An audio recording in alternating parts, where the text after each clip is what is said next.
The laughter hits Tio before the words do. It cuts through the warm hum of the cafe like a knife through still water, sharp, deliberate, and aimed directly at him. He does not stop moving. His hands stay steady on the tray he is carrying, the ceramic mugs clinking softly against each other as he navigates the narrow space between tables. His back is straight. His expression is still. 7 months of carrying this pregnancy has taught him exactly how to look like he is not breaking. "I'm just saying," the woman at table 4 says loud enough that half the cafe can hear her. "An Omega running a business in his condition. That's just embarrassing. What kind of man lets himself get knocked up and then acts like everything is fine?" Her friend laughs. A high, thin sound that bounces off the exposed brick walls of Tio's cafe. "And he doesn't even know who the father is apparently." That's what Denise said. Tio sets the tray down at table 7 without a single tremor in his hands. He places the oat milk latte in front of the young woman who ordered it, gives her a quiet smile, and turns back toward the counter. He does not look at table 4. He has learned over these 7 months that looking is the same as giving them what they want. A reaction, a crack, a confirmation that their words have found a home inside him. They always find a home. He just refuses to let them stay. Hi viewers, I want to ask you something personal. Have you ever had to stand in a room full of people laughing at you, and the only thing keeping you together was the life growing inside you that you refused to let down? Drop your answer in the comments. Tio is living that right now. He steps behind the counter and picks up the portafilter. The familiar weight of it settles into his palm like something trusted. He tamps the espresso grounds with a practiced press of his wrist and tries to focus on the sound, the clean mechanical click of routine. The smell of fresh coffee grounds, the low murmur of the espresso machine warming up. These things are real. These things belong to him. He built this cafe with his own hands, his own savings, his own stubborn refusal to disappear after everything fell apart 2 years ago. Nobody gave this to him. Nobody helped him hang those Edison bulbs above the bar, or sand down the reclaimed wood shelving, or mix the exact shade of terracotta paint on the east wall that catches the morning light just right. Nobody. Just him. He pulls the shot and watches the dark ribbon of espresso curl down into the waiting cup. His free hand moves to the curve of his belly before he can stop it, a reflex now automatic and protective. The baby shifts under his palm. A slow roll, almost lazy, like the child inside him knows that this moment is supposed to be hard and has decided to remind him that it is also supposed to be worth it. Tio. His barista, a 22-year-old named Precious, appears at his elbow with wide, indignant eyes. She keeps her voice low. "You want me to say something to those women at table 4 because I will. I have absolutely zero problem with that," Tio says. "Tio, Precious." He says her name once, gently, and she closes her mouth. She knows that tone. It is the tone he uses when the conversation is over and the only thing left to do is keep working. She gives him one long look full of everything she is not allowed to say and then turns back to the milk steamer. Tio picks up the finished drink and steps back onto the floor. The cafe is full today. It always fills up on Saturday mornings. The regulars who treat this place like a second living room, the couples sharing croissants over open laptops, the solo visitors who come in with books and leave 3 hours later looking like they have been healed of something. Tio knows most of their names. He knows their orders, their moods, the particular way each of them likes their coffee. He built this space to be the kind of place where people felt seen, and he takes a quiet pride in the fact that it works, that the place he created with nothing but determination and a second-hand espresso machine has become something real to the people who walk through that door. What he did not plan for was becoming the subject of their conversations. The woman at table 4 is still talking. Her voice has not dropped even slightly. "I give it 2 months before he has to close. You can't run a business and raise a baby alone. And without an alpha, please." Tio delivers the drink, returns to the counter, and begins wiping down the surface with a clean cloth. His jaw is tight. He is aware of it, aware of the way his teeth press together just slightly, the way the muscle near his ear flexes with the effort of keeping everything locked down. The baby rolls again, a little harder this time, and the pressure makes him exhale slowly through his nose. He is not weak. He has never been weak. He has been scared, yes. He has been alone in ways that most people will never understand. He has cried in the back room of this cafe more times than he will ever admit to anyone living. But he has not been weak. Weak people do not get up at 4 in the morning to proof dough. Weak people do not negotiate lease terms and health code inspections and supplier contracts while their body is changing in ways that make standing for more than 2 hours at a stretch genuinely painful. Weak people do not smile at the customers who mock them and then go right back to making the best cup of coffee in the city. The bell above the door chimes. Tio does not look up immediately. He finishes wiping the counter, sets the cloth aside, and then he looks, and something in his chest does something it is not supposed to do. Nathan Blackwell walks into the cafe like he always does. Quietly. No announcement, no entrance. Just a tall man in a clean dark coat moving through the door with the particular stillness of someone who has learned to take up exactly as much space as he needs, and not 1 inch more. His face is the kind of compose that takes years to construct. His eyes, dark, careful, always reading a room before he commits to being in it, move around the cafe in one slow sweep before they settle on the counter on Tio. Tio looks away first. He always looks away first. He reaches for a clean cup and sets it on the counter and does not think about the way Nathan's gaze felt against his skin. He does not think about it because thinking about it leads somewhere he has spent 2 years learning to avoid. He picks up the marker and writes a number on the cup and does not look at the door again, but he hears the footsteps. He knows the exact cadence of them now, unhurried, even. The particular sound of a man who is never in a rush because he knows the world will wait for him. Nathan settles onto the stool at the far end of the counter. He does not take out his phone. He does not open a laptop. He simply sits, places both hands flat on the counter, and waits. Usual? Tio asks. His voice comes out exactly the way he trained it to, professional, neutral, warm in the specific way that is appropriate for a cafe owner speaking to a regular customer and nothing more. Please, Nathan says one word. That is usually how it starts between them. One word, then a short exchange, then the quiet that stretches between them like something that is trying to say something neither of them will permit it to say. Tio has gotten good at filling that quiet with the sounds of the machine, with the efficiency of his movements, with the practiced ease of someone who has built an entire system around making sure certain truths never find enough silence to breathe in. He starts on the drink. An Americano, 2 shots, a splash of oat milk on the side, never mixed in. Nathan likes to decide for himself in the moment whether he wants it. Tio noticed that on Nathan's 3rd visit and has never had to be told. Behind him, the woman at table 4 is laughing again. Nathan's eyes move toward the sound. Slowly, Tio keeps his back to the room and focuses on the machine. He does not know that Nathan heard every word those women said before he even reached the counter. He does not know that Nathan sat down with that information settling inside him like something cold and heavy. He does not see the way Nathan's hands, still flat on the counter, pressed down just slightly, the only visible sign of something tightening beneath that composed surface. Tio sets the Americano down in front of Nathan. Anything else? Nathan looks at him, not at the drink, at him. And there is something in that look, something that lasts exactly 1 second too long before Nathan picks up the cup and says, "No, thank you, Tio." Tio nods and turns away. He does not notice that Nathan does not look away for a long time after, and he does not notice the moment 8 minutes later when the door opens again and 3 men walk in together. Moving in the particular synchronized way of people who have spent their entire lives in each other's orbit. And the cafe, without any single person deciding to make it happen, goes just slightly, almost imperceptibly, quiet. The triplets have arrived, and none of them are smiling. Ezra Blackwell takes the table closest to the door. He does not ask. He does not check if it is available. He simply moves to it with the calm certainty of a man who has never once had to wonder if a seat would be held for him, pulls out the chair, and sits with his back to the wall and his eyes already moving across the room. His brothers follow him in the same breath, Malachi to his left, Damon to his right, and within 15 seconds of their arrival all 3 of them are seated, coats still on and watching, not aggressively, not with any visible hostility. Just watching the way that men with their particular kind of resources and attention tend to watch things, with a patience that makes the watched feel, on some level they cannot quite name, that they have already been understood. Precious spots them from behind the bar and leans toward Tio with wide eyes. Okay, who are those 3 and why do they look like they were carved from the same block of expensive marble? Tio does not look up from the pastry case he is restocking. Customers, they're looking at Nathan. If people look at Nathan, Precious grabs his arm. They look exactly like Nathan, like exactly same jaw, same eyes, same. They're his brothers, Tio says quietly. He straightens up and closes the pastry case and forces himself to look casual about the information he just gave her, even though the word brothers has just done something uncomfortable to the inside of his chest. He mentioned them once, take their order. Precious stares at him for 1 more second, then composes herself with the professionalism of someone who absolutely needs this job and moves out from behind the counter. Tio keeps his eyes on the pastry case. He has known about the triplets for almost 2 years. Nathan mentioned them exactly once in passing on a Thursday morning when the cafe was nearly empty, and the 2 of them had fallen into one of those conversations that happen sometimes between people who are circling something they cannot yet name.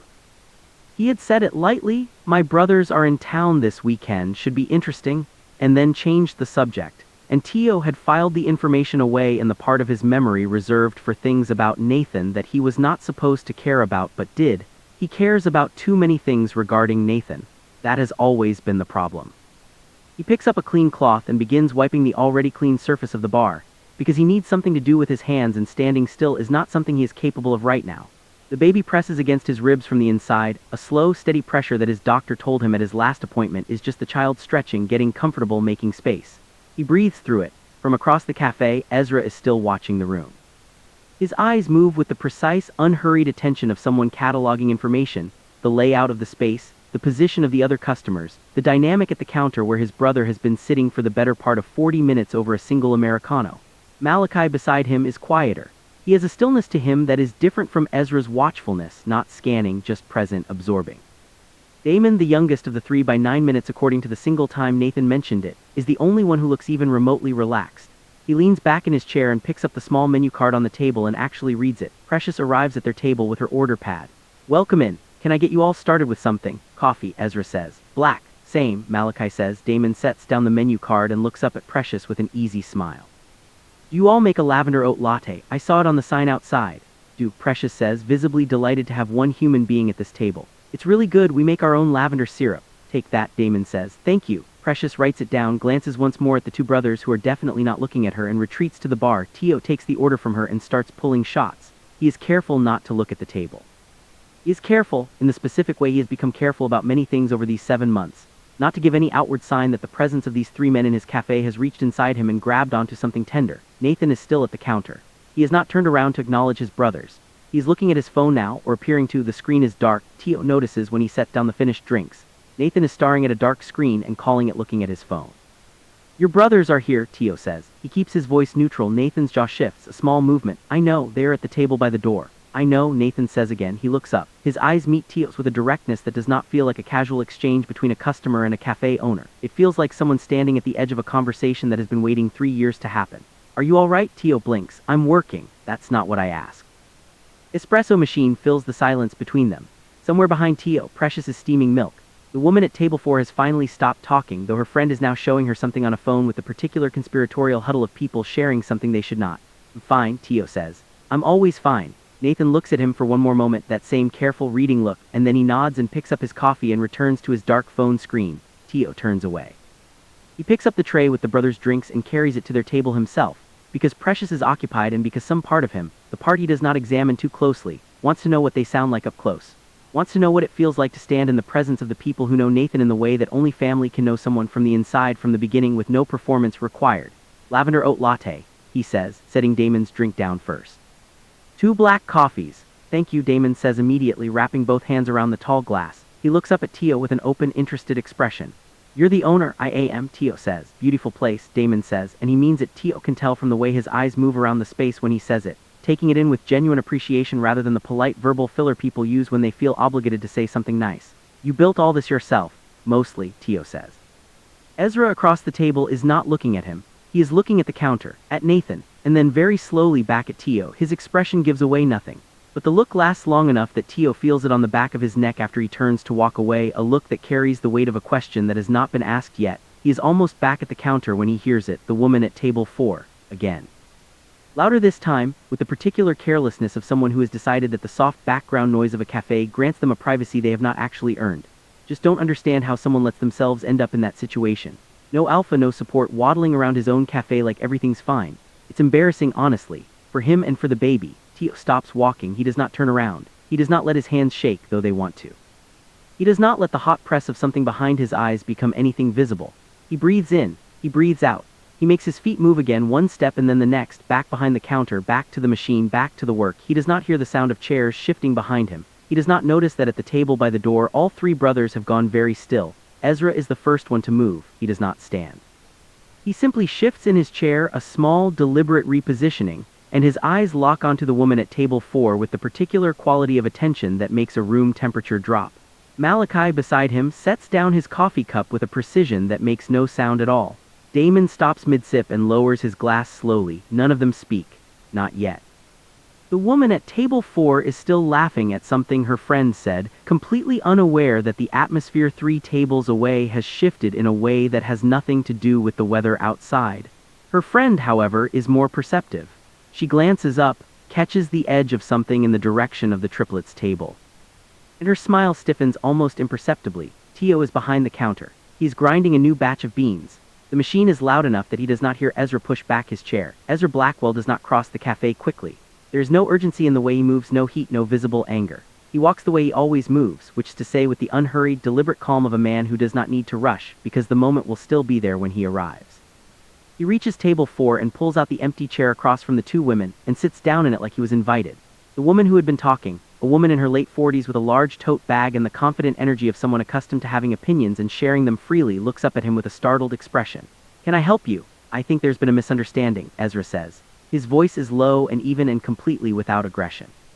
That is almost the most alarming thing about it. You've been talking about the owner of this cafe for about 15 minutes. I want to make sure I heard you correctly. Woman blinks. Excuse me, the person you called embarrassing, Ezra says, and weak and waddling. He pauses just long enough to let each word land individually.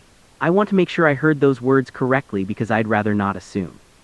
The cafe has gone quiet in the specific way that cafes go quiet when something is happening that is not a performance but feels uncomfortably like one. The couple at the window table has stopped talking. The woman with the book has lowered it to her lap. Precious behind the bar has gone completely still with a milk pitcher in one hand. The woman at table 4 straightens. I was having a private conversation. A public room, Ezra says pleasantly. I don't see how that's any of your business. Became my business, Ezra says, the moment you decided that the size of your voice was an appropriate substitute for the size of your consideration. He does not raise his voice once, not once. He holds her gaze with the particular stillness of a man who has said difficult things to difficult people in rooms far more intimidating than this one, and walked out of every single one of them with exactly the posture he walked in with.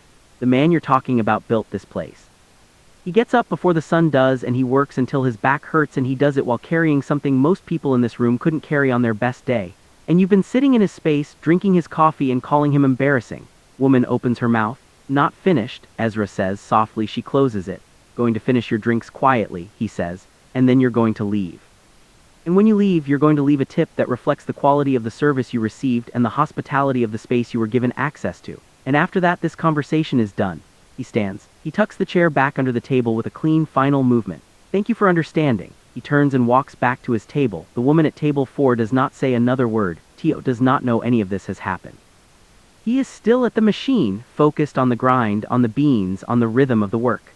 The noise of the machine fills the space around him, and he is grateful for it, grateful for the particular mercy of something loud enough to drown out whatever is being said in the room behind him. Precious appears at his elbow. Her expression is doing something extraordinary. It is the face of a person who has just witnessed something they will be describing to people for years and cannot yet decide whether to cry or applaud. Tio, she says. Now, Precious, I really think I'm in the middle of. One of Nathan's brothers just sat down at table 4 and made those women apologize with his eyes. Tio goes still. He turns the machine off. The sudden quiet of the cafe wraps around him like something physical, and he becomes aware in the silence that the room sounds different than it did 10 minutes ago. The particular aggressive energy of table 4 is gone. In its place is something that sounds like chastened quiet, the specific hush of people who have just been reminded, gently and without room for argument, that their behavior has been observed and found wanting. He turns slowly.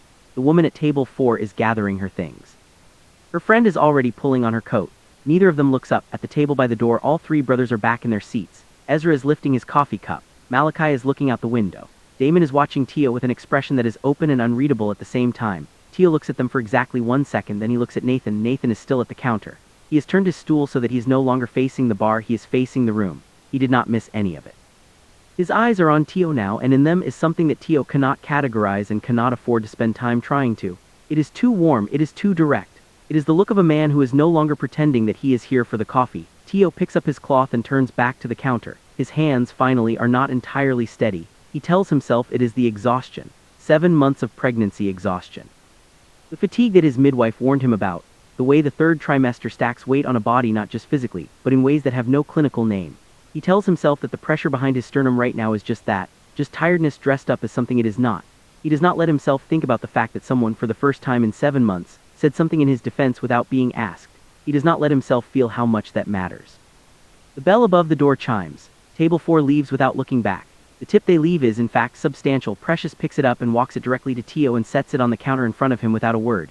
He looks at it for a moment. Then he folds it and puts it in the front pocket of his apron and goes back to work.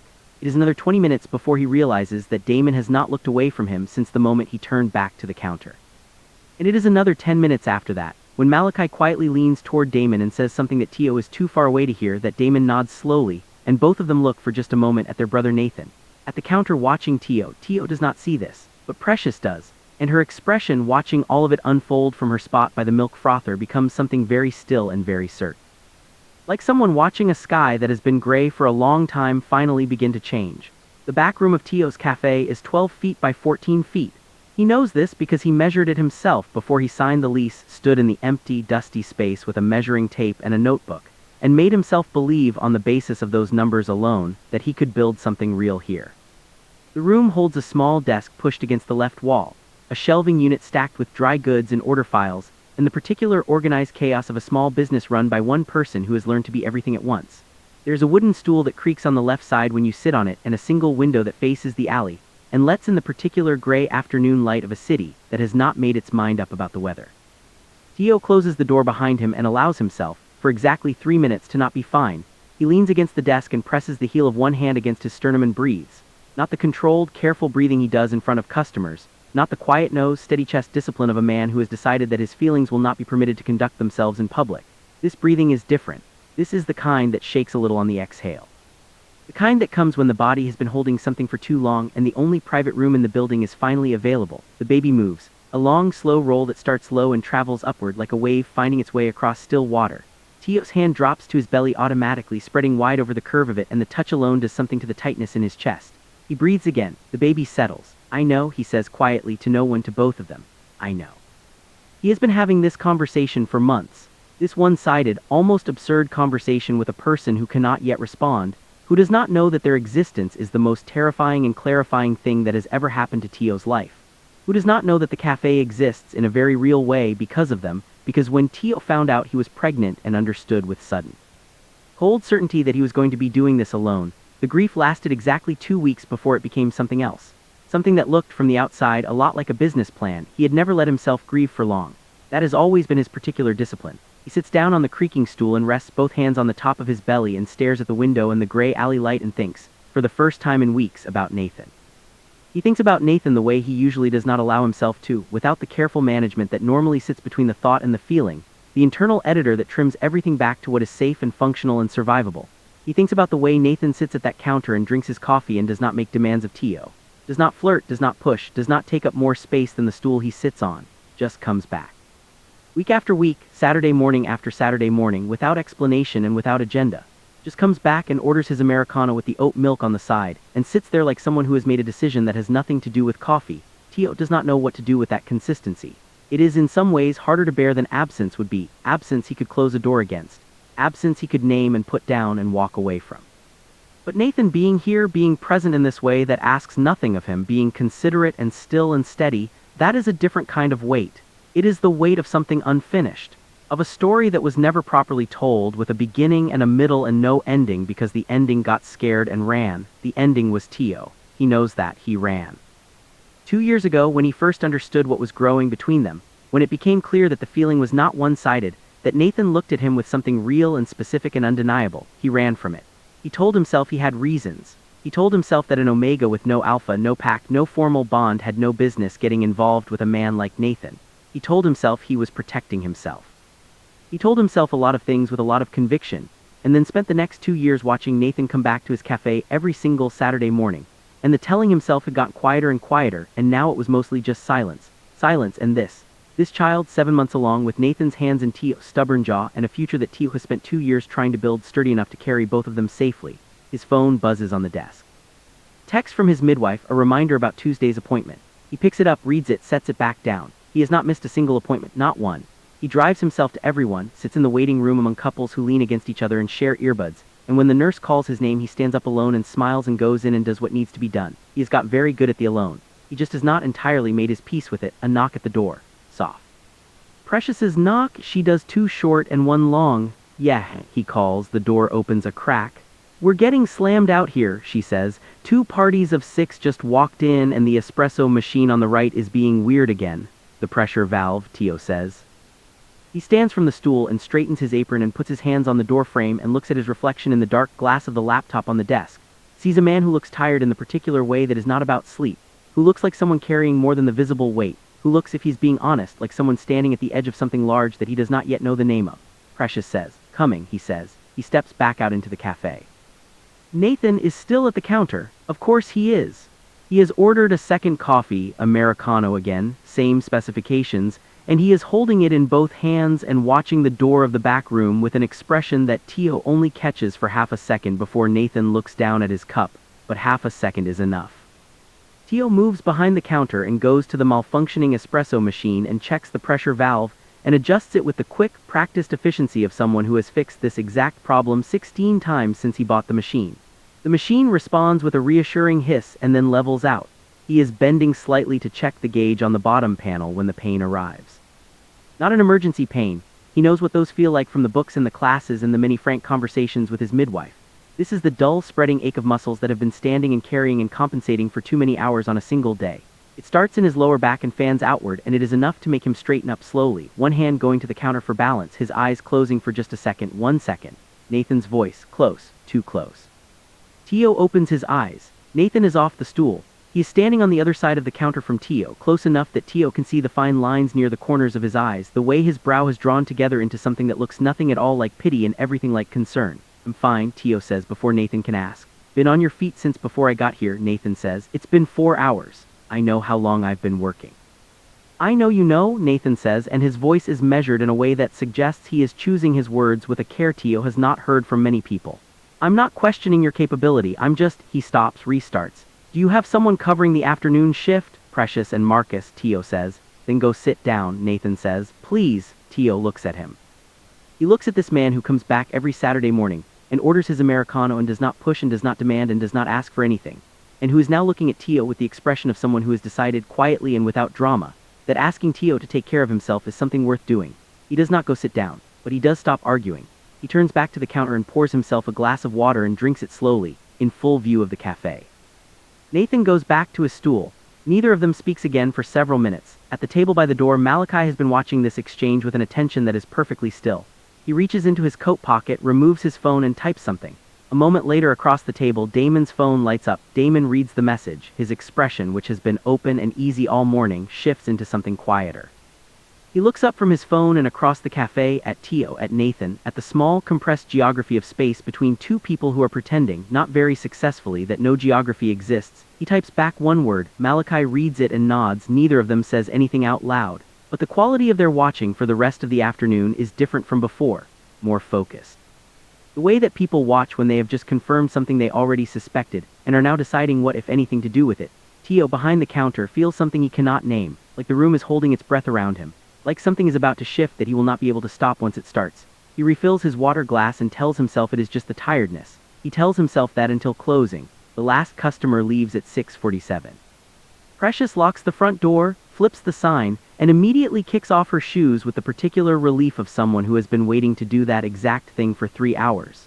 Marcus, Tio's afternoon barista, finishes wiping down the equipment and collects his bag and says goodnight in the cheerful, efficient way of a 25-year-old who still has somewhere to be. The cafe settles into the quiet that always comes after closing, a sound that is not quite silence, because the building still holds the residual warmth of the day in its walls, the low hum of the refrigerator unit, the faint ticking of the copper clock above the door. Tio sits on the stool behind the counter and allows himself to stop, just for a moment, just while the room is empty. He rolls his shoulders back slowly and feels the pull and release of muscles that have been doing too much for too long. His lower back has settled from the sharp ache of the afternoon into a dull, insistent pressure that he has learned to breathe around. He places both hands on his belly and closes his eyes and just exists for 60 seconds without agenda. The baby is quiet now, still and warm and present. We made it through another one, Tio says softly. He is not sure if he is talking to the baby or to himself.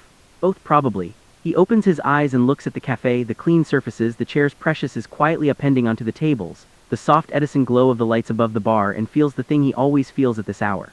A complicated pride that has nowhere to go. The satisfaction of a day completed and the loneliness of completing it without anyone to tell.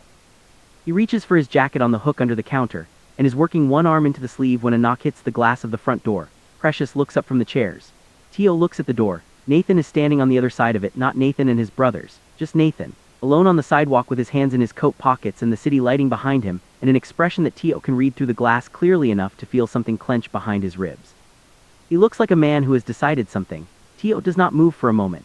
He looks at Nathan and Nathan looks at him, and Precious looks between both of them with her hand still on a chair and the expression of someone who knows that whatever is about to happen does not require her presence. I'm going to go restock the dry storage, she announces to no one in particular and disappears through the back door with impressive speed. Tio finishes putting on his jacket. Then he crosses to the front door and unlocks it and opens it. Nathan does not come in immediately. He stays on the threshold, which Tio suspects is deliberate, giving him the door the space, the choice of whether to hold it open or close it. We're closed, Tio says. I know, Nathan says. I was about to leave. I know that too, he pauses. I won't take long. Tio steps back from the door. Nathan comes in. The sound of the city cuts off when the door closes behind him, and the particular intimacy of the empty cafe wraps around both of them in a way that the busy hours never allow for. In the morning, this space belongs to the customers. At closing, it belongs to Tio. Right now with Nathan standing 6 feet away in the warm low light belongs to something that Tio does not yet have the words for. Today was a hard day, Nathan says. It is not a question. Every day is a day, Tio says carefully. Some of them are harder than others. Those women at table 4, Tio's jaw tight. I handled it. I know you did, Nathan says. You handled it the way you handle everything alone without asking for anything from anyone and without letting a single person see how much it cost you. He pauses. I've been watching you do that for 8 months, Tio. The number hits somewhere specific. 8 months, not just the Saturday visits, not just the Americano. The whole span of this pregnancy, the whole shape of this year, Nathan has been counting it, has been present for it in his particular careful way without ever saying so. You don't have to watch me, Tio says. I'm aware, Nathan says. I do it anyway. Tio looks at him. Nathan looks back. The espresso machine has gone completely silent. The refrigerator hums. The clock above the door ticks twice. Your brothers, Tio says. What Ezra did today with those women. About it, did you ask him to? Nathan is quiet for a moment. No, he says. He made that decision on his own. Then why? Because they heard what was being said, Nathan says, and Ezra does not have a long history of hearing something like that and doing nothing about it. He tilts his head slightly. Neither do I if I'm being honest. I almost came over myself. Ezra beat me to it by about 30 seconds. Tio feels the back of his throat tight. He swallows once deliberately and looks at the counter instead of Nathan's face. That's not your responsibility, he says. Any of you, I don't need people to fight for me. I know you don't need it, Nathan says, and his voice has gone quieter. Not softer. Nathan's voice does not really go soft, it goes still, and the stillness is worse in some ways because it carries more weight. That's not why it happened. It happened because you deserve to have someone say something. Because you've been standing in this room for months, holding everything by yourself, and doing it with more dignity than most people could manage with a full team behind them, and because the idea of you having to also absorb the cruelty of strangers on top of all of that was, he stops. His hands are at his sides. It was not something any of us was willing to watch without responding. Tio does not say anything for a long moment. He is looking at the counter and he is thinking about all the things he has not said. All the mornings he has made Nathan's coffee and handed it across this counter and watched him go and told himself that the simplicity of that exchange was enough, that the clean boundaries were good, that what he was protecting by keeping those boundaries intact was worth more than whatever might exist on the other side of them. Long have you been doing this alone? Nathan asks, the question from last week. Tio had deflected it then, had turned it back into something manageable with 2 words, I'm working, and Nathan had accepted that. He does not think Nathan is going to accept it a second time. While Tio says, how long is a while? Tio finally looks at him. Why are you here, Nathan? Really? Not the answer you planned on the way over. The real one. Nathan holds his gaze for a long moment. Something moves across his face, a single pass of something unguarded there and then gone like a current under still water. And then he does something Tio has not seen him do before. He reaches into the inside pocket of his coat and takes out a small folded piece of paper and sets it on the counter between them. Tio looks at it, does not reach for it. What is that? Open it, Nathan says. Tio picks it up, unfolds it. It is a business card, Nathan's business card, the clean minimal kind with just his name and a number. But on the back in Nathan's handwriting is a single sentence. You don't have to do everything alone. I'd like to help if you'll let me. Tio stares at it for what feels like a very long time. The baby moves. A sudden firm kick, the kind that always catches him off guard, the kind that comes when the baby has decided that stillness has gone on long enough, and it is time to announce itself. It is strong enough that Tio's hand goes to his side reflexively, pressing against the point of impact. Nathan sees it. His eyes drop to Tio's hand pressed against his side, to the visible shift of the fabric of his apron over the curve of his belly. And something happens in Nathan's face that is not pity and is not shock, and is not the complicated recoil of a man confronted with information he was not prepared for. It is something closer to recognition. Like a man who has been carrying a question for a long time and has just been handed the first piece of the answer. Tio watches Nathan's face and knows, with the particular clarity that arrives sometimes without warning, that the next thing either of them says is going to change something. That the carefully constructed ordinary of the last 8 months, the counter, the coffee, the Saturday mornings, is standing right now at its own edge, and what comes next will determine whether it falls or whether it becomes something else entirely. Nathan's eyes come back up to his. The question is right there. Tio can see it. He can see Nathan choosing with enormous restraint not to ask it, choosing to hold still, choosing to give Tio the door again, the space, the decision. Nathan, Tio says. His voice is barely above the register of the refrigerator hum. There's something I need to tell you. Nathan does not move. He does not step forward or reach for him or change the expression on his face. He just holds the stillness and the space and waits with a patience that Tio realizes in this moment he has never once seen falter, and Tio opens his mouth. And the back door of the cafe opens. Ezra, Malachi, and Damon step inside. They stop when they see the room. They read it, all 3 of them, in the same instant, with the unified perception of people who have spent their lives reading each other, and Ezra's eyes move from Nathan's face to Tio's face and back, and something shifts in his expression that is not surprise, which means they knew Nathan was here, which means this was not an accident. which means that Tio is standing in the middle of something that has been moving toward him for much longer than tonight, and all three brothers stepping through that door right now is not an interruption. It is the beginning. Damon looks at Tio with that open, steady expression. Then he looks at the card in Tio's hand, still unfolded, still held between his fingers. He does not say what he knows. He just stands there beside his brothers in the warm, closed light of the cafe and waits. Tio looks at all four of them. His hand is still pressed to his side where the baby kicked. And Nathan, who has not moved, who has not pushed or demanded or given any ground in the direction of the question that has been living between them for 8 months, says quietly, "Take your time." Tio closes his fingers around the card. And for the first time in 2 years, he decides to believe that taking his time means something different than doing it alone. He parts his lips to speak. And the look on Ezra's face, that precise, controlled expression that has given nothing away all afternoon, cracks open, just slightly, into something that looks almost like relief. Like a man who already knows the answer to the question that is finally about to be asked. Like a man who has been waiting, for reasons Tio does not yet understand, for this exact moment. And that crack in Ezra's composure, that sliver of something old and specific crossing his face right now, is what stops the words in Tio's throat. Because it means that whatever Tio is about to confess, Ezra Blackwell is not going to be surprised by it. And the only question left is why Ezra does not look away. That is the thing. Tio cannot make sense of the stillness in Ezra's face.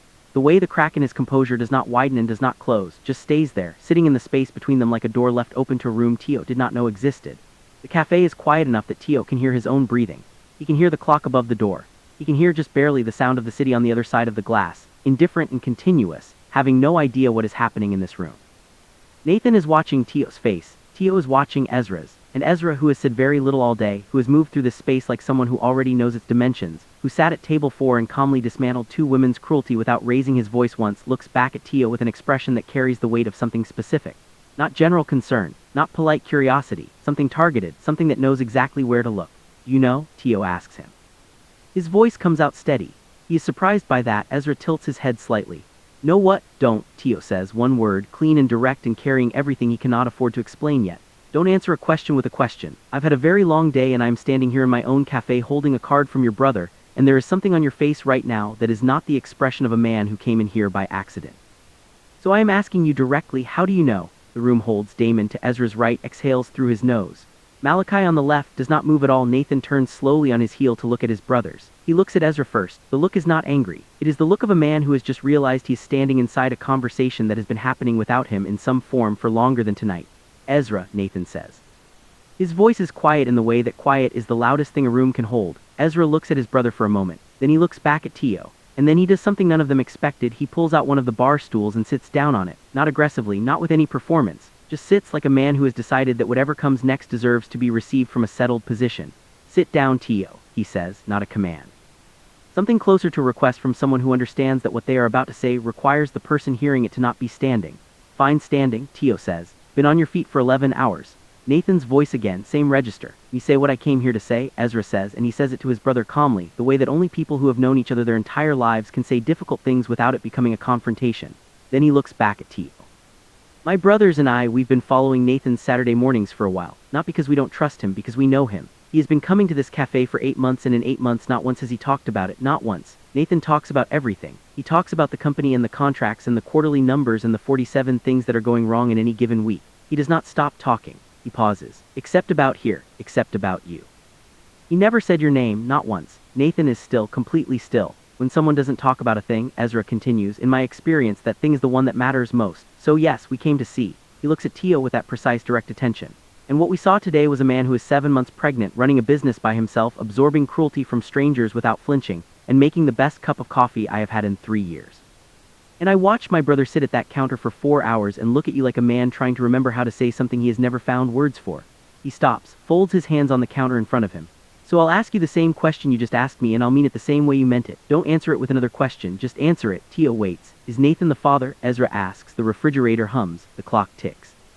Outside, a car passes on the wet street and its headlights sweep briefly through the glass of the front window and cross the floor and disappear. Nobody breathes. Tio looks at Ezra for a long moment. He looks at Malachi, who is watching him with an attention so focused it feels like pressure. He looks at Damon, whose face has lost its easiness and become something more careful, more serious, more ready.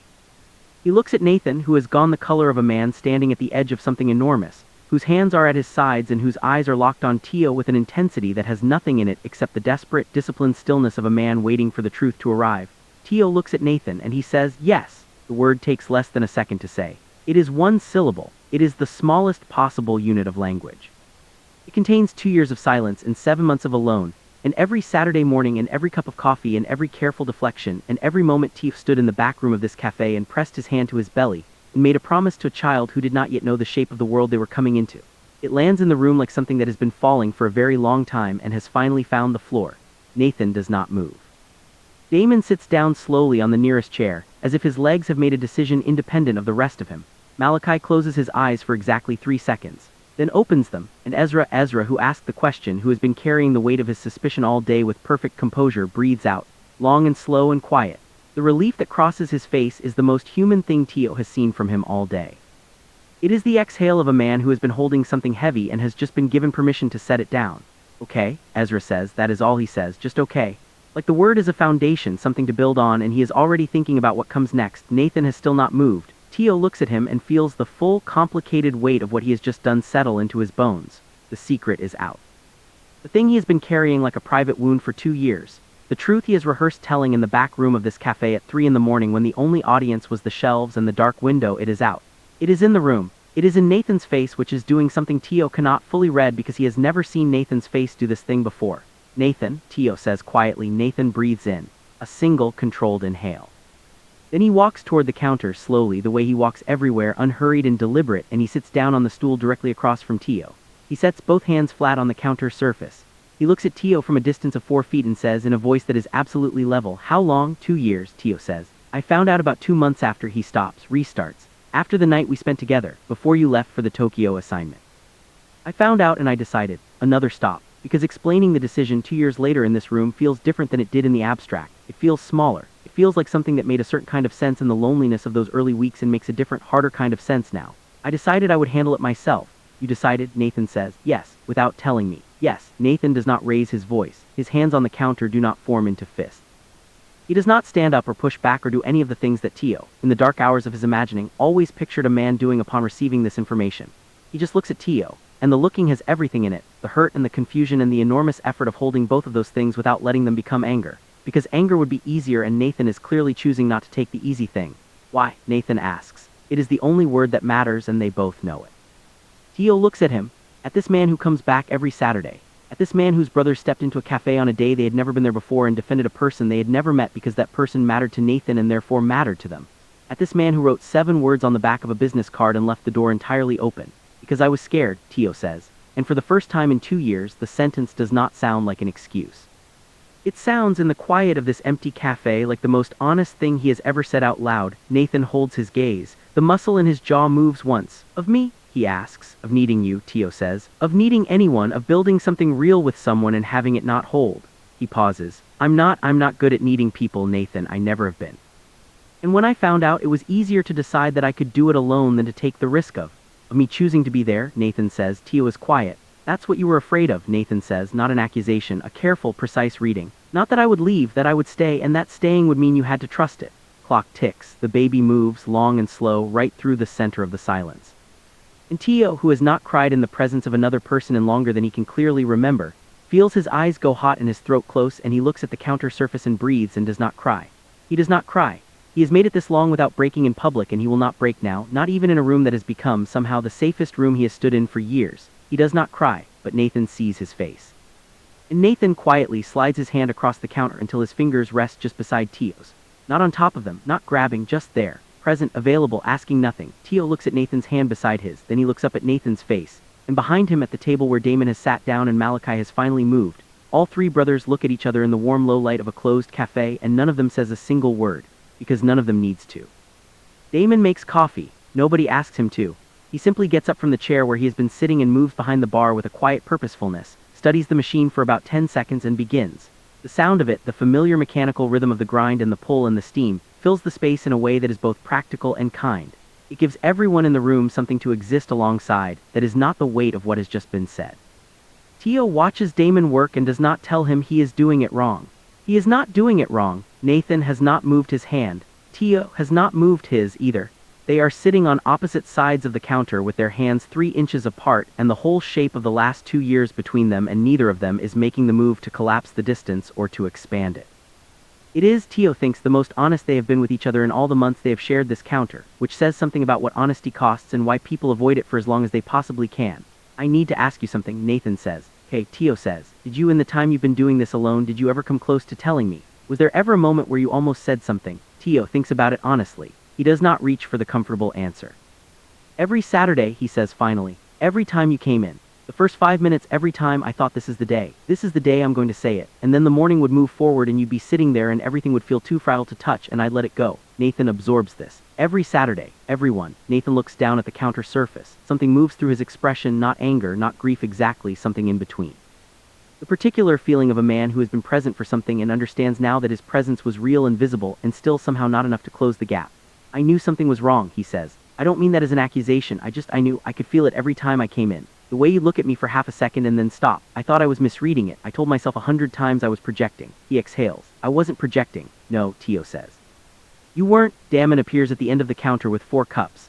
He sets them down with no commentary, distributes them, and retreats to the table with Malachi and Ezra with the tact of a man who understands exactly how much space this moment needs. Tio picks up his cup, holds it. The warmth of it against his palms is grounding in the specific way that warmth always is when everything else is uncertain. What do you want to happen now? Nathan asks. The question is so direct that Tio almost flinches from it. He is not used to being asked. He is used to deciding things alone, used to the interior monologue of a person who has learned that asking other people what should happen tends to create obligations and dependencies that eventually hurt. Being asked directly and sincerely what he wants, it requires him to reach into a part of himself that has been locked and guarded for a very long time. I don't know, he says honestly. That's a valid answer, Nathan says. I'm not asking for a plan, I'm asking what you want. Tio is quiet for a moment. I want my child to be okay, he says. I want them to have a life that doesn't start with the word complicated. I want to keep this cafe. He pauses. I want to stop being tired in the way I've been tired. Nathan listens to all of this, and I want Tio stops.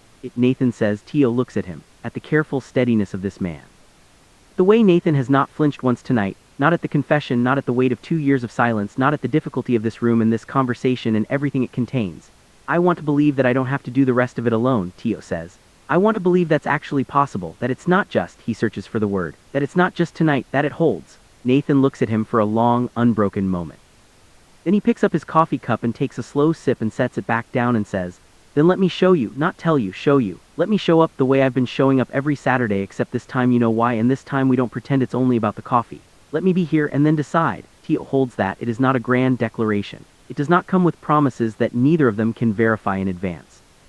It is an offer, specific and practical and grounded in the particular thing Nathan has already been doing for 8 months without any agreement required. Show up, be here, let the evidence accumulate. Let the trust build from the ground rather than dropping it from a height and hoping it survives the landing. Okay, Tio says. Nathan nods once. Not with triumph, with the quieter satisfaction of a man who has been working toward a specific moment for a long time and has finally, carefully arrived. The table behind them, Malachi releases a breath so slowly it barely counts a sound. Damon, who has been watching with both elbows on the table and his chin in one hand, straightens up. He looks at Ezra. Ezra is already looking at him. The 3 of them have an entire conversation in the time it takes the clock above the door to tick 3 times. Then Damon looks at Tio and says from across the room with complete naturalness, when is the due date? Tio blinks. The shift in register from the gravity of what just happened to the simple, practical specificity of that question is so unexpected that something in his chest loosens. 6 weeks, he says. Damon nods seriously. Okay, we have 6 weeks. He glances at his brothers. That's workable. That's not, Tio starts. We know it's not our decision, Malachi says.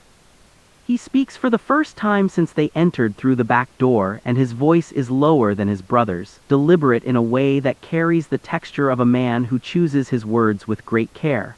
Nobody here is trying to take over anything. You are going to need help in the next 6 weeks, and Nathan is going to need to understand what has been happening. We would like to be useful if you'll allow it, that's all. Tio looks at Malachi for a moment. You're very calm about all of this. Had longer to process it than Nathan has, Malachi says. Nathan turns to look at his brother with an expression that asks several questions at once. Much longer, Nathan asks. Malachi meets his eyes. About 3 weeks, he says. I had a feeling. I started paying attention. I'm sorry, Nathan, I should have said something sooner.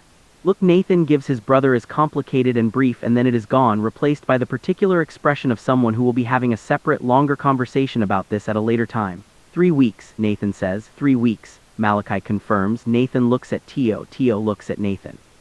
And despite everything, Despite the weight of the night and the confession and the 2 years of silence and the complicated, unresolved shape of everything that is still ahead of them, something shifts in the air of the cafe. Something that is not resolution, because resolution takes longer than one evening. But something like the first clear breath after a very long time of breathing carefully. The baby kicks. Tio presses his hand to his side, eyes dropping briefly. Nathan watches his hand. His expression does something careful and private, and then he looks up and says very quietly, "Can I?" and then stops.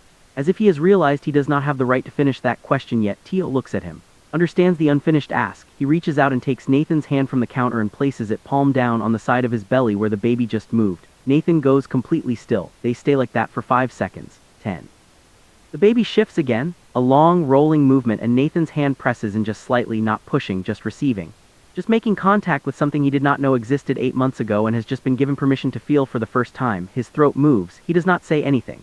He does not need to. It is Ezra who speaks first when the stillness finally breaks. He does not do it loudly. He does it the way he does everything, with the calm, measured delivery of a man who has timed the moment and found it acceptable. "There are things we need to talk about," he says. "Practical things. Tonight doesn't have to cover all of them, but there are a few that need to happen before any of us leaves this room." Nathan lifts his hand from Tio's belly slowly, carefully, like someone releasing something they have been holding for the first time and are not entirely certain they are allowed to put down. Tio straightens on his stool. "What kind of practical things?" "Your lease renews in 4 months, Ezra says. Tio stares at him. "How do you know when my lease renews?" "I did some reading," Ezra says. "Record," Ezra says. "Your landlord has a history of raising rates on renewal for small independent businesses. I want to make sure you have representation going into that conversation." Tio is quiet for a moment. "You've been researching my lease." "Your supplier contracts," Ezra says without apology. "The rate you're getting on your coffee beans is 15% above market. I can fix that in one phone call." Tio sets down his cup. He looks at Ezra with the particular expression of a person being handed help they did not ask for and are not certain they know how to receive. "Why would you do that?" Ezra looks at him steadily. "Because you're carrying my brother's child. You've been doing it alone for 2 years. And you run a business with margins thin enough that a bad lease renewal could close you down before the baby learns to walk. I don't like that. I can do something about it. So I'm going to." Tio looks at Nathan. Nathan looks back at him with an expression that says, clearly and without verbal translation, that this is exactly who his brother is, has always been, and will continue to be, and that there is no point arguing with it. "The coffee bean supplier," Tio says. "One call," Ezra says. "When?" "Monday." Tio absorbs this. He absorbs the particular sensation of someone stepping into the perimeter of his life not with force but with function, with specific, useful, non-sentimental help that goes directly to the place where the structure is thin. He has not felt this before, the particular relief of having someone see not just the emotional weight of what he is carrying but the logistical weight, the business weight, the practical architecture of a life built for one that is about to become a life built for two. "Okay," he says. Ezra nods once. Done. Damon leans forward. "I want to bring food on Tuesdays," he says. Everyone looks at him. "I cook," he says, entirely unembarrassed. "I'm good at it." "You're working through your lunch most days. I bet anything. I'll bring food on Tuesdays. Real food, not coffee shop food. Something that's actually good for the 3rd trimester. Tio stares at him. "You looked up 3rd trimester nutrition." "I looked up a lot of things," Damon says pleasantly. "I had 3 weeks like Malachi. I used the time." Nathan makes a sound that is not quite a laugh. He covers it with his coffee cup. Tio looks at Malachi. "And what are you going to offer me?" "New roof." Malachi does not smile.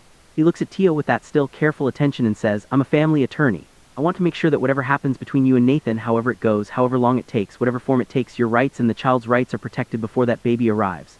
Not because I expect Nathan to be anything other than what he's told me he wants to be, but because you should have that security regardless, independently of everything else. It should exist on its own." The room is very quiet. Tio looks at Malachi for a long moment. Something about the way the offer was made, the particular care of it, the way it was structured to protect Tio independent of what Nathan does or doesn't do, reaches somewhere inside him that the other 2 offers have not reached. Because Damon's food and Ezra's phone calls, as useful as they are, still require Tio to trust the network around Nathan. What Malachi is offering is something that belongs only to Tio. A floor, a foundation that does not depend on any relationship holding. "Yes," Tio says. "I'd like that." Malachi nods. "We'll meet this week, Tuesday if you're free." "Tuesday works," Tio says. Damon points at him. "I'll bring food to the meeting."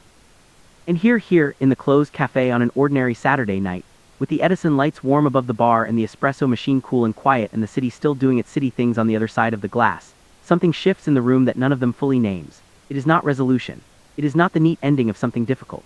It is the particular feeling of a circle that has been open for a very long time beginning, slowly and imperfectly, to close. Tio looks at all 4 of them. These 4 men arranged around his cafe, his bar, his stools, his reclaimed wood, his terracotta wall, sitting in the space he built with his hands and his stubbornness and his refusal to disappear.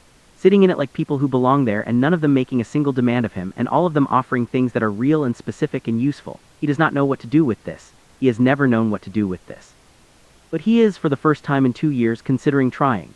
I need to ask you something, he says to Nathan. Anything, Nathan says. When you started coming here every Saturday, when did you know it wasn't about the coffee? Nathan is quiet for a beat. Then, with the particular honesty of a man who has spent tonight being asked to stop pretending, he says, the third Saturday. Tio stares at him. The third, Nathan says. You got my order wrong that day. You gave me a flat white instead of an Americano. You were busy and distracted and you brought it over and set it down and you looked so annoyed at yourself for the mistake that I decided not to say anything. I just drank the flat white. It was terrible, for the record. I don't like flat whites. He pauses. I left a $40 tip. Tio remembers that day. He remembers the flat white. He remembers the tip and being baffled by it and asking Precious if she thought something was wrong with the man at the counter. That was 8 months ago, Tio says. Yes, Nathan says. Been coming here for 8 months knowing you were going to say something eventually. Been coming here for 8 months finding a reason every week to wait one more week, Nathan says. Which is its own kind of cowardice, I'm aware of that. Tio shakes his head slowly. He is not angry, he is not sad. He is something that does not have a clean name, something that sits between relief and grief and the particular tenderness of understanding that neither of them was ready, and that the not ready was mutual and that maybe that matters in a way he did not previously account for. You were both just waiting, he says. You were both just waiting, Nathan agrees. Ezra at the table finishes his coffee and sets the cup down and says, all right, I think that's enough for tonight. Everyone looks at him. Tio needs to go home, Ezra says. He's been on his feet for 11 hours and he has a midwife appointment on Tuesday and he needs to sleep. He stands. We'll reconvene. There's more to discuss, but it doesn't all have to happen tonight. Tio looks at Ezra. This man who sat down at a table in his cafe and made 2 women who had been cruel fall silent with nothing but the precision of his words. This man who researched his lease and his supplier contracts on his own time for reasons that have nothing to do with obligation and everything to do with the particular, quietly ferocious way the Blackwell brothers appear to love the things that matter to them. Thank you, Tio says. For today, for what you said to those women. Ezra looks at him. You didn't need me to say it, he says, but you deserve to hear it said. Tio nods. Damon stands and pushes in his chair and says goodnight with the warmth of someone who has already decided that Tio is a person worth knowing. Malachi stands and looks at Tio and says, Tuesday. Noon if that works, and Tio says noon works, then it is just Nathan. The brothers file out through the front door, Ezra last, who gives Nathan one look on the way out that contains an entire conversation, and the cafe settles back into the quiet that belongs to the end of the day. Nathan stands. He picks up his coat, he looks at Tio. Can I drive you home? He asks. Tio looks at him. At this man who has been sitting at his counter for 8 months waiting, who held his hand to a belly that holds their child and went still in a way that no prepared person goes still, who offered to show up and said show not promise and understood the difference. Yes, Tio says. Nathan picks up his keys. And in the warm, empty light of the cafe that Tio built alone and is only now beginning to let someone else stand inside of, they walk toward the door together, slowly, neither of them rushing, the way that people move when they have been running from something for a long time and have finally decided to stop. The lights go off behind them, the door closes, and the cafe, quiet and still and holding everything the night contained, settles into the dark. 6 days later, Tio walks into the cafe at 4 in the morning and finds a bag on the doorstep. He stops, looks at it, bends down slowly, one hand on his knee for balance, the particular careful crouch of a man in his 3rd trimester who has learned to negotiate gravity differently than he used to, and opens it. Inside is a container of overnight oats with the instructions written on a sticky note in Damon's handwriting. Beside it, a thermos that is still warm. A note that says simply, eat before the morning rush. I don't trust you to do it otherwise. There is a small drawing of a coffee cup at the bottom of the note. The coffee cup is frowning. Tio sits on the front step of his own cafe at 4 in the morning and reads this note twice. Then he opens the thermos. It smells like ginger and honey and something warm and grounding that he cannot immediately name. He takes a sip. It is not coffee. It is something his body apparently needed so badly that the warmth of it spreads through him like a system-wide exhale. He sits there on the step with the thermos in both hands and the overnight oats in his lap and the dark city around him and lets himself have this, just being cared for quietly and specifically by someone who woke up early enough to leave this on his doorstep before he arrived. He does not know what to do with that yet, but he is learning. Inside the cafe, the morning unfolds the way mornings do, in the rhythm of small necessary tasks. Tio preps the pastry case. He checks the machines. He restocks the cups and adjusts the chalkboard specials and turns on the music that plays low in the background during the first hour before the rush begins. He does all of it with a steadiness that is, he notices, slightly different from last week's steadiness, less effortful. As if something that has been taking energy to maintain has been in some small part put down. At 7, Nathan texts. It is a single message. It says, how are you feeling this morning? Tio stares at it for longer than necessary. He is not accustomed to this question arriving from the outside. He is accustomed to asking it of himself privately inside the ongoing internal audit that has been his primary companionship for 2 years. He types back, better than yesterday. Nathan replies, good. I'll come by at noon. And then, after a brief pause, only if that's okay, Tio reads the only if that's okay and feels something move through his chest that is warm and complicated and not at all unwelcome. He types back, noon is fine. He pockets his phone and goes back to the machine.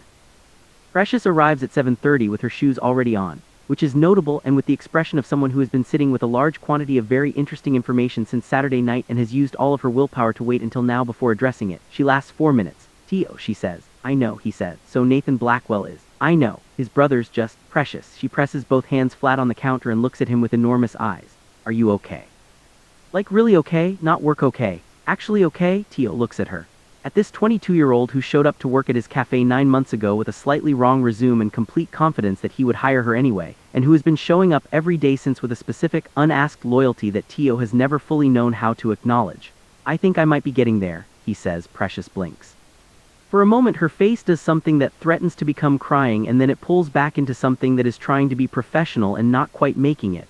She nods once very fast. Okay, she says. Okay, good. She picks up a cloth and starts wiping the counter. I'm glad. Me too, Tio says. The morning rush comes and goes. The regulars come in and order their things and some of them ask how Tio is doing in the way that regulars ask, with a genuine warmth that is the accumulated investment of months of good coffee and remembered orders and a space that made them feel seen. A woman named Rochelle who comes in every Tuesday and Thursday for a cortado and always brings a book asks gently how the pregnancy is going. Tio tells her 6 weeks. She beams. She tells him her youngest was born in October and has just started walking and that it happens faster than anyone warns you. Tio smiles and thanks her and means it. At noon, Nathan arrives. He does not sit at the counter today. He walks in, looks across the room and finds Tio already watching him from behind the bar, and they hold that for a moment before Nathan gestures toward the small table in the back corner that Tio keeps for his own use during slower periods. Tio nods. They sit together for the first time, not on opposite sides of a counter, at an actual table with 2 cups between them and the afternoon light coming through the side window and the sounds of the cafe around them like background music to something that does not require a dramatic setting. Been thinking, Nathan says. About what? Tio asks. How to do this right, Nathan says. Not just for the baby, for you. I don't want to walk into your life and reorganize it. I don't want to come in and take up space you haven't offered. I want to, he stops, finds the precise word. I want to earn it, the access, the trust. I want to show up in a way that makes sense to you, not in a way that makes sense in the abstract. Tio wraps both hands around his cup. What would that look like practically? It would look like this, Nathan says, coming in, sitting across from you, learning what this looks like for you, not assuming I know. He pauses. And being honest when I get it wrong, which I will. I don't have a history of getting this right, being present with someone in this way. I know how to work, I know how to run things. I'm still learning how to just be somewhere without it being strategic. Tio looks at him. That's a very honest thing to say. I'm trying something new, Nathan says. Something loosens in Tio's chest.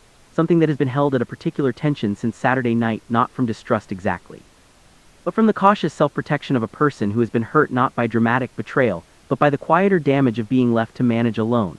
This is Nathan sitting here and nomming his own limitation without dressing it up. This is something Tio did not expect, and the unexpectedness of it is, counterintuitively, the most reassuring thing Nathan could have offered. I'm trying something new too, Tio says. Nathan almost smiles.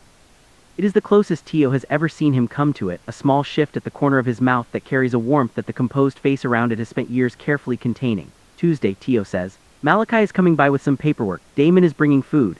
I know, Nathan says. They told me. You're welcome to come, Tio says. If you want, only if you want. I want, Nathan says. Tio nods. They sit for a while without filling the silence.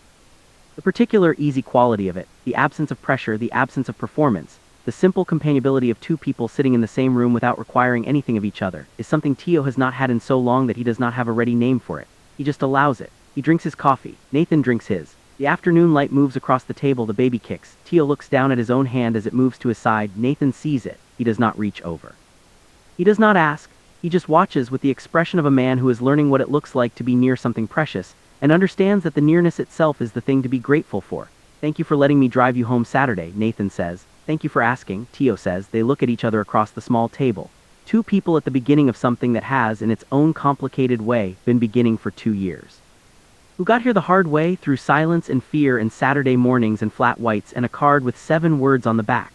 Who are sitting in the space between what was and what might be and choosing with full awareness of the risk involved to lean toward the might be. More question, Nathan says. Okay, Tio says. Have you picked a name? Tio is quiet for a moment. He has picked a name. He picked it 6 months ago, alone in the back room, with a names list open on his phone and the particular intuition of someone who knows what feels right and does not need anyone to confirm it.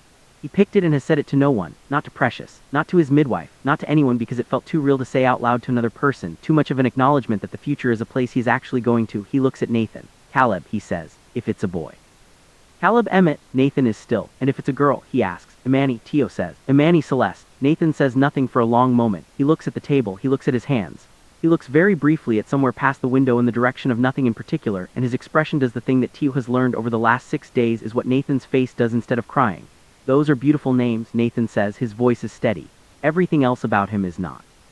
And Tio looks at this man, this carefully composed, perpetually steady man who came to a cafe for 8 months over coffee that was never really about the coffee, and understands for the first time fully that Nathan has been grieving too. Quietly, without any place to put it. Grieving the time he did not know about. The name he was not consulted on. The months of this that he missed and cannot get back.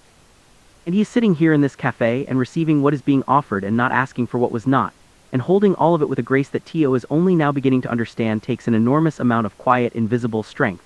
He reaches across the table. He puts his hand on Nathan's. Nathan looks down at it, then he turns his hand over and holds it. The baby arrives on a Tuesday, not in 6 weeks the way the plan said. 3 weeks early, which Tio's midwife assures him is entirely within the range of normal for an omega pregnancy, with the particular combination of factors that Tio has been managing, and which Tio's body apparently decided to interpret as an invitation to move ahead of schedule without consulting anyone. It starts between the morning prep and the opening rush. Pressure that is different from the familiar third trimester pressure, more focused, more insistent, with a rhythm to it that Tio recognizes from the books even before his brain has caught up to what his body already knows. He sets down the portafilter. He goes to the back room. He calls Nathan. Nathan answers on the second ring. Tio says quietly and without drama, I think it's time. There is a pause of about 1 second, one single second, and then Nathan says, I'm 20 minutes away. Don't move, and Tio says, I'm not going anywhere, and means it in more ways than one. He calls Precious next. She is there in 8 minutes. She walks in through the back door, takes one look at Tio sitting on the creaking stool and says, okay, I've got the cafe, go. She does not cry, which Tio appreciates. She hugs him once carefully and then she steps back and becomes the person who is running things, and Tio lets her. Nathan arrives in 19 minutes, not 20. 19. He does not run when he comes through the door, but he moves with a pace that is the closest thing to running that Nathan Blackwell's particular composure allows. He crosses the back room and looks at Tio and says, are you all right? I'm fine, Tio says. In labor. Fine and in labor, Tio says. Something crosses Nathan's face, something that is trying very hard not to be humor and failing, and he reaches out and takes Tio's bag from the hook on the wall without being asked and says, let's go. Damon and Malachi meet them at the hospital. Nobody coordinated this. They just appear within 20 minutes of Nathan's first text to the group because they are who they are. Damon brings food not for Tio, who is not in a position to eat, but for Nathan and Malachi and eventually Precious and Marcus, who show up after they close the cafe and sit in the waiting area with the low-grade sustained anxiety of people who care deeply and have nothing to do with their hands. Ezra arrives last. He sits down in the chair beside Nathan in the waiting room and does not say anything for several minutes.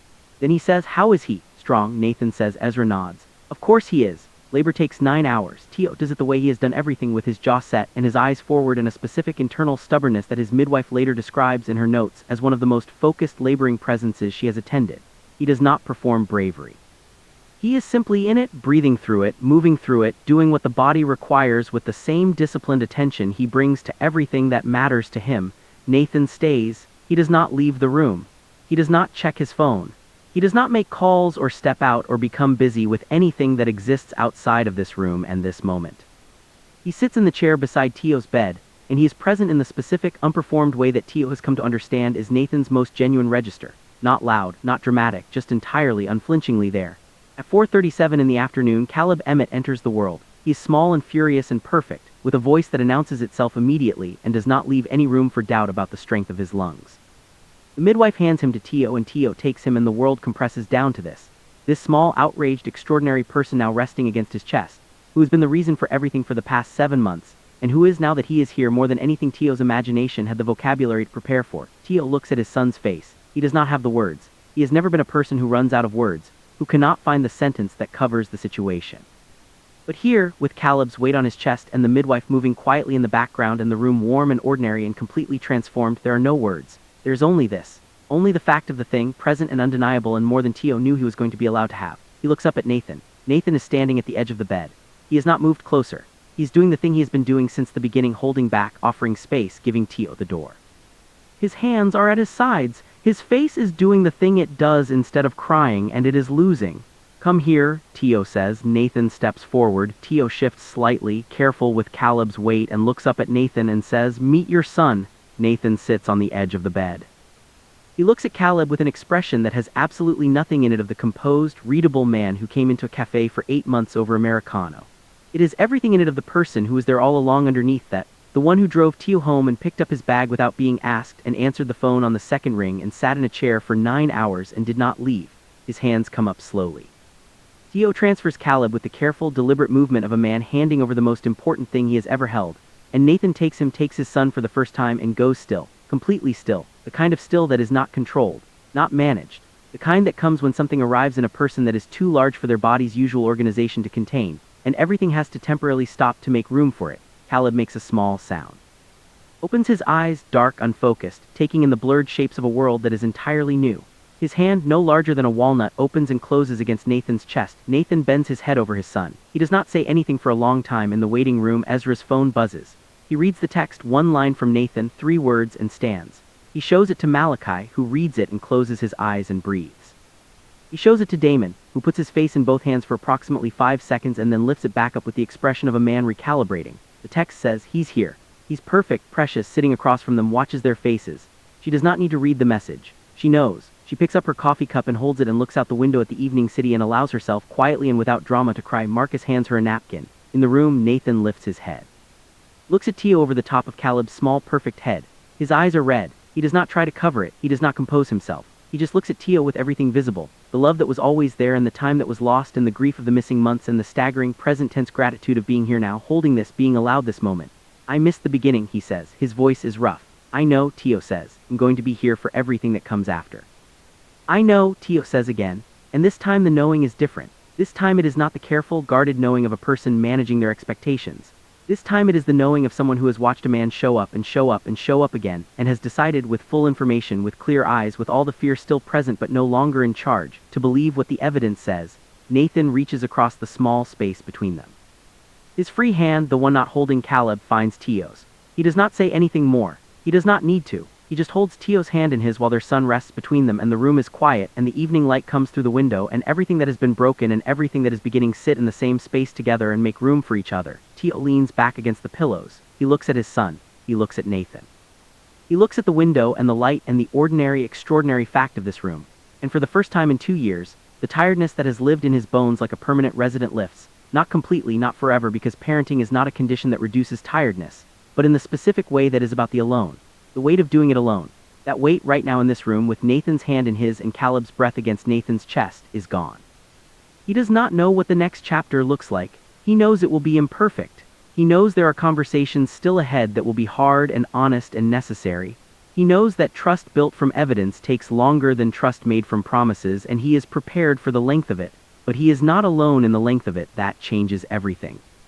3 hours later, when the room has quieted and Caleb is sleeping in the bassinet and Nathan has fallen asleep in the chair beside the bed with his head tipped back and his coat still on, Tio lies awake and listens to the sound of his son breathing.